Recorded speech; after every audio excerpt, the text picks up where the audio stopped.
Hi everyone, welcome to Tireless Zone. I hope you guys are fine and enjoy the videos. तो शुरू करते हैं modern history के MCQs.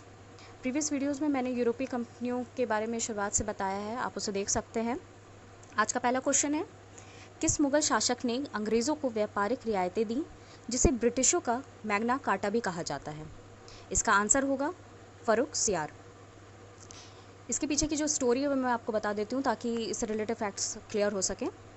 दरअसल 1717 ईस्वी में ब्रिटेन में एक प्रतिनिधिमंडल की स्थापना होती है. इस प्रतिनिधिमंडल का उद्देश्य रहता है भारत में आके व्यापारिक रियायतें हासिल करना. इस मंडल में 4 सदस्य होते हैं. जॉन सुरमन, जिसके नेतृत्व में ये मंडल भेजा जाता है. विलियम हैमिल्टन, जो कि एक सर्जन होता है. स्टीवेंस एंड ख्वाजा सेहद. ख्वाजा सेहद दुभाषा होता है, 2 भाषाओं का ज्ञाता. जिस समय ये प्रतिनिधिमंडल भारत आता है उस टाइम फ़ारूक सियार एक बीमारी से पीड़ित रहता है जिसका इलाज विलियम हैमिल्टन ने किया और इसी बात से खुश होकर फ़ारूक सियार ने एक बहुत बड़ी व्यापारिक रियायतें ब्रिटेन को दी. इस रियायत के अंतर्गत काफ़ी सारे पॉइंट्स आते हैं, जैसे कि इनको कलकत्ता के आसपास का क्षेत्र बिना पैसे दिए मिल जाता था व्यापार के लिए. बंगाल में 300 रुपये पर ईयर के हिसाब से इनको चुंगी मुफ्त कर दिया गया. हैदराबाद में कोई भी चुंगी नहीं देनी होती थी. इस तरीके से काफ़ी सारी रियायतें इनको प्राप्त हुए. आते हैं नेक्स्ट क्वेश्चन पे. सेकंड क्वेश्चन, अंग्रेज़ों ने अपना मुख्यालय कहाँ बनाया? आंसर होगा मद्रास, बंगाल और बम्बई. ये तीनों क्षेत्र इनकी प्रेसिडेंसियाँ कहलाती थी. मद्रास प्रेसिडेंसी, बंगाल प्रेसिडेंसी और बम्बई प्रेसिडेंसी. इन तीनों प्रेसिडेंसियों में ब्रिटेन गवर्नर नियुक्त करते थे जो कि अपने आसपास के क्षेत्र से रिलेटेड जितनी भी फैक्ट्रियाँ और क्षेत्र होते थे उनका संचालन करता था. नेक्स्ट क्वेश्चन है, डेनिश भारत में कब और किस कंपनी के माध्यम से भारत आए?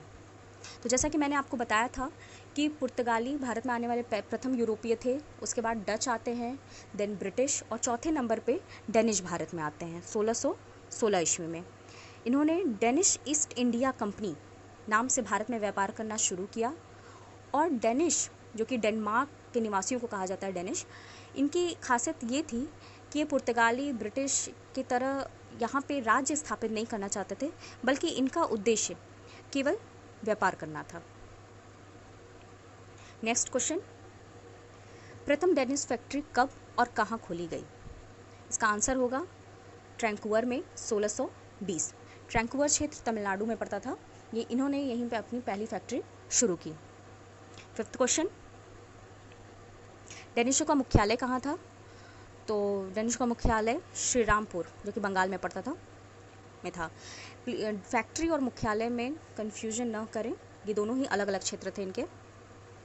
डेनिशों के बारे में एक फैक्ट बहुत ही इंपॉर्टेंट है कि इन्होंने 1845 में अपने आप ही अंग्रेज़ों को जितने भी इनके क्षेत्र थे सब सारा चीज़ सौंप के भारत को छोड़ दिया 1845 में.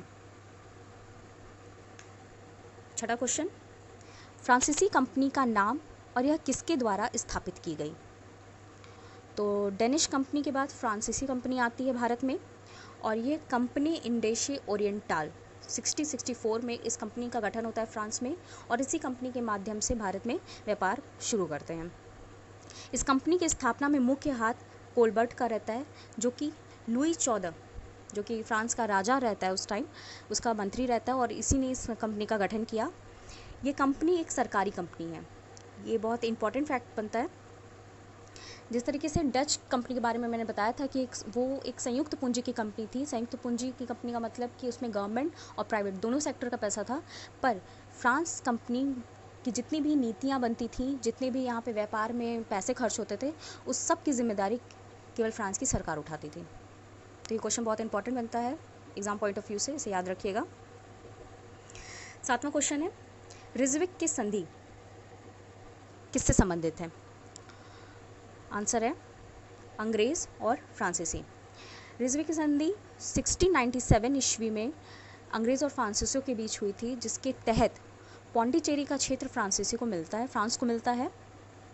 दरअसल 1693 ईस्वी में फ्रांसीसी का अधिकार पौंडीचेरी पे रहता है और इसे डचों ने अपने अधिकार क्षेत्र में मिला लिया, जिसके बाद इसी संधि के थ्रू, रिजविक संधि के थ्रू इन्हें पुनः पौंडीचेरी पे अधिकार करने का मौका मिलता है. 8वां क्वेश्चन, पौंडीचेरी का संस्थापक कौन था? तो आंसर होगा फ्रांसिस मार्टिन। 1673 में इसने पौंडीचेरी क्षेत्र की स्थापना की और ये क्षेत्र इसे शेर खां लोदी से हासिल हुआ था। ये गांव के तरीके था और इसने इसे प्राप्त करके यहाँ पे फैक्ट्री और काफ़ी सारे अपने मुख्यालय की स्थापना की। नेक्स्ट क्वेश्चन है, भारत में सहायक संधि का जनक कौन है? This is very important question. इसका आंसर होगा Dupleix. Dupleix is one of the finest फ्रांसीसी गवर्नर, जिसने भारत में फ्रांसीसी शक्ति को बहुत ज़्यादा मजबूत बनाया।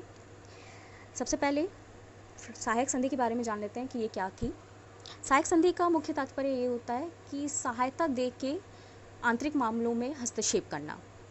उस टाइम जिस राज्य को सुरक्षा की दृष्टि से सहायता चाहिए होती थी, उसके पास डुप्ले एक यूरोपीय सैनिक की टुकड़ी उन्हीं के खर्च पे भेजता था और बाद में उनके आंतरिक और राजनीतिक मामलों में हस्तक्षेप करके उसे अपने क्षेत्र में लाने की कोशिश करता था। यही सहायक संधि होती है। प्रथम संधि भारत में इसने हैदराबाद क्षेत्र से की थी। ये बहुत इंपॉर्टेंट फैक्ट है। आज का लास्ट क्वेश्चन, डुप्ले ने स्वयं को क्या उपाधि दी? तो इसका आंसर है नवाब डुप्ले।